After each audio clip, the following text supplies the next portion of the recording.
کوئی کمال ادب سے، کمال محبت سے، کمال خشوع و خضوع سے کثرت سے درود و سلام زندگی میں پڑھتا رہے تو اس کو حضور کی کچہری نصیب ہو جاتی، پردہ اٹھ جاتا ہے، اور آقا علیہ السلام اپنا جلوہ دیتے ہیں، صرف خواب میں نہیں عالم بیداری میں عطا کرتے ہیں۔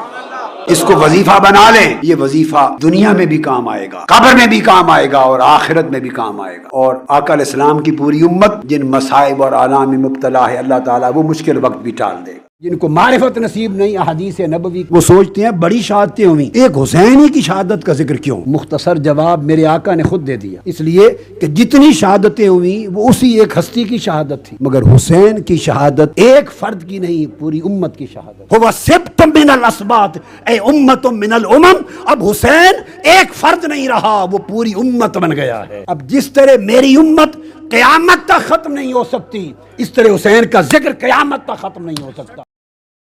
The first thing a traveler needs is patience and steadfastness. He can't measure the suluk in days, weeks, months and years. Depends upon your purity and capacity and your struggle and your ability. Acceptance of every step is measured in the light of the purity of intention.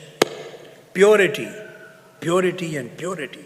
Purity creates strength and energy.